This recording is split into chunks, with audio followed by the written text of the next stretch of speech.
is ANN News Brief. Good morning, I'm Lucy Adeyemi.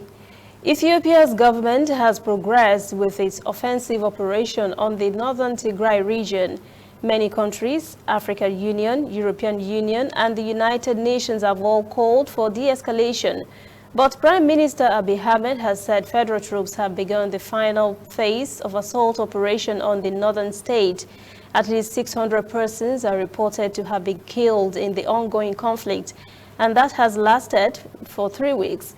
Thousands more have abandoned their homes and fled to neighboring Sudan.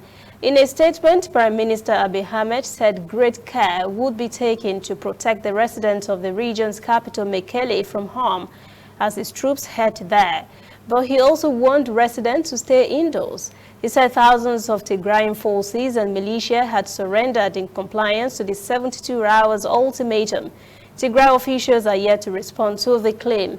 It has been difficult to verify claims from either side because of a communications blackout.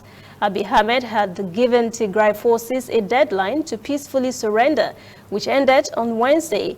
Abiy Ahmed has continued to reject international intervention in Ethiopia's internal conflict and said the Tigray situation would be resolved in accordance to laws and international obligations. The UN had asked the Ethiopian government to protect civilians as it expresses fears about their safety and welfare. Meanwhile, African Union mission has arrived in Ethiopia's capital, Addis Ababa, to try to mediate between the federal government and the northern Tigray state after 3 weeks of conflict.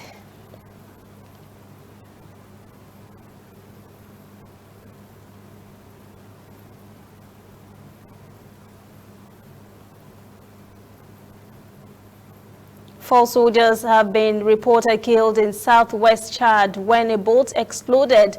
Dozens others were said to have been injured when an explosive device placed at the bottom of the boat exploded. The device was thought to have been an improvised bomb. The blast happened on Tuesday night near Ngoboa, around 25 kilometers from the Nigerian border. A district administrator said authorities are trying to find out if this is a new technique of Boko Haram.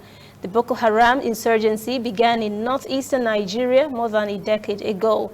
The UN says violence has spread to neighboring countries, killing more than 30,000 persons and forcing 2 million from their homes. We'll be right back. Whether in your house, at your office, on your phone or online, we are there. We have the facts behind the headlines. We cut to the chase with the news you really need. We cover every angle. We are the bigger, better news network. We are African News Network, ANN.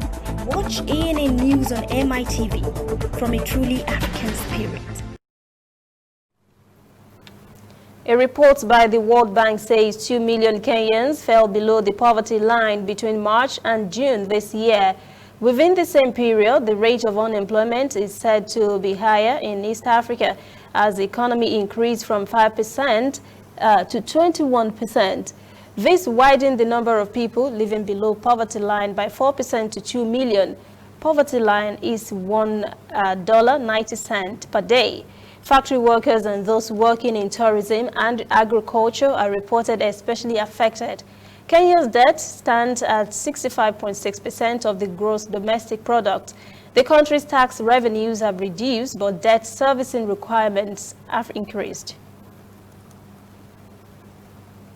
That is ANN News Brief at 11. For details on these and other breaking stories, visit our website, annafrica.news. Conversation continues on our social media platforms, Twitter, Instagram, and Facebook at ANN Africa TV.